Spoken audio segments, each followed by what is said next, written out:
Hello, my dear students and my dear parents. Today I am going to talk about how to make your future, how to make your child future.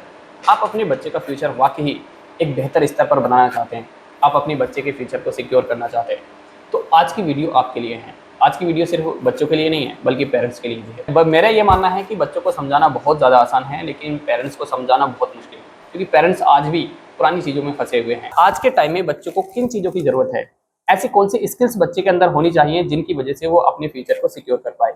क्योंकि ये जो हम study करते हैं, जिस education system में हम फंसे हुए हैं, वो एक बेहतर फ्यूचर तो नहीं दे पाएगा। क्योंकि अभी तक जितने भी हमारे नरेंद्र मोदी हैं या बिल गेट्स है या जो भी ऐसे सक्सेसफुल मैन हैं, वो इस एजुकेशन सिस्टम के ट्रैप में तो नहीं फंसे।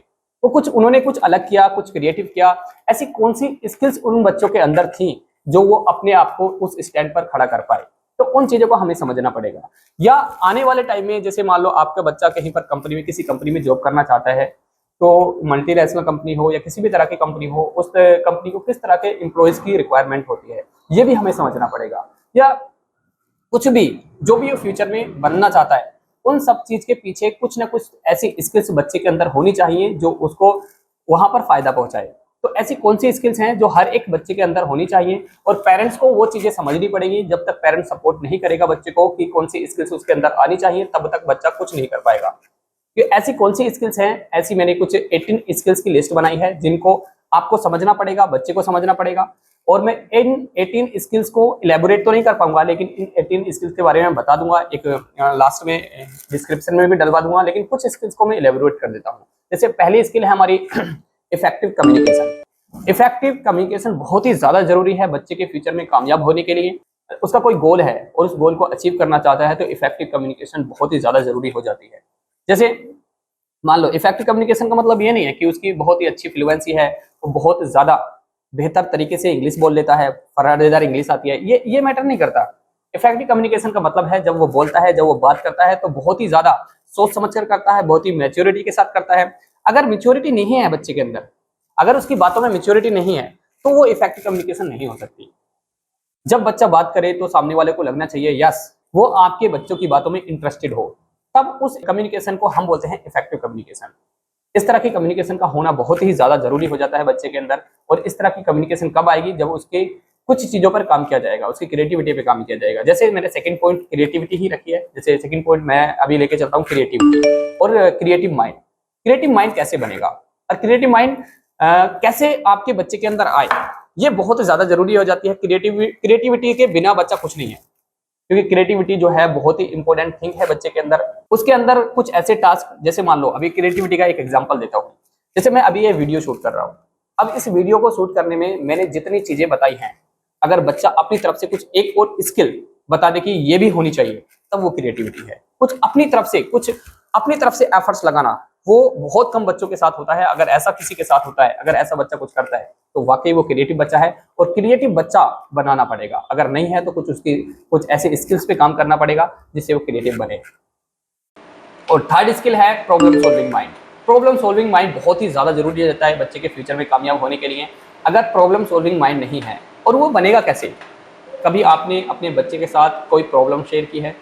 अगर आपकी ज़िंदगी में, आपकी लाइफ में बहुत सारी प्रॉब्लम्स आती होंगी, लेकिन कभी आपने अपने बच्चे के साथ कोई भी प्रॉब्लम शेयर नहीं की। अपने बच्चे के साथ अपनी प्रॉब्लम्स को शेयर कीजिए, ताकि वो समझ सके, और उससे पूछिए कि बेटा इसका सॉल्यूशन क्या है। आप उसके सॉल्यूशन को देखिए, क्या वो वाकई ही बेहतर सॉल्यूशन देता है। अगर नहीं देता, तो आप उसका सॉल्यूशन के बारे में समझाइए उसको कि भाई इस प्रॉब्लम का सॉल्यूशन ये हो सकता है। तो इस तरह की बातें अगर आप अपने बच्चों के साथ करते हो, तो वो प्रॉब्लम सॉल्वर बनेगा। तो इस तरह की प्रॉब्लम सॉल्विंग माइंड बहुत ज़्यादा जरूरी हो जाता है। और ये सारी चीज़ें तभी आती हैं जब बच्चों के साथ ये सारी चीज़ें डिस्कस की जाती हैं। जैसे मैं एक प्रैक्टिकल क्लास स्टार्ट करने वाला हूँ, उसमें मैं बच्चों को क्या करूँगा, प्रॉब्लम्स क्रिएट करके दूंगा और उससे उसके सॉल्यूशन मांगूंगा। फोर्थ स्किल है राइटिंग स्किल। राइटिंग स्किल बहुत ज़्यादा जरूरी है। राइटिंग स्किल का मतलब ये नहीं है कि उसकी राइटिंग बहुत अच्छी है, बहुत सुंदर लिखता है, नहीं। राइटिंग स्किल का मतलब है उसके जो थॉट्स हैं, उसके जो आइडियाज़ हैं, वो अपने आइडियाज़ को किस तरह से इलेबोरेट करता है, किस तरह से अपने आइडियाज़ को समझाने की कोशिश करता है, उसका तरीका क्या है किसी भी चीज़ को समझाने का, उसका वे क्या है। वो जो उसका तरीका है समझाने का, वही उसका राइटिंग स्किल को रिप्रेजेंट करेगा।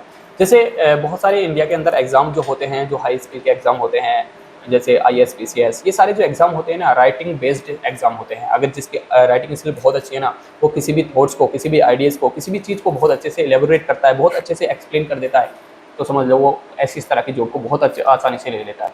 तो ये बहुत ज़्यादा ज़रूरी हो जाती है और इन चीज़ों पे काम करना बहुत ही ज़रूरी है। राइटिंग स्किल अगर बच्चे की अच्छी है तो ये जो मार्क्स के पीछे भागते हो ना आप लोग, ये तो उसके लिए चुटकी के खेल हो जाएंगे। राइटिंग स्किल बहुत ही ज़्यादा ज़रूरी होती है, चाहे वो एग्जाम हो, चाहे वो प्रैक्टिकल फीचर है, हो किसी भी तरह की कोई भी बात हो, तो राइटिंग स्किल बहुत ही ज़्यादा ज़रूरी है। थर्ड पॉइंट, लीडरशिप बहुत ही ज़्यादा ज़रूरी है।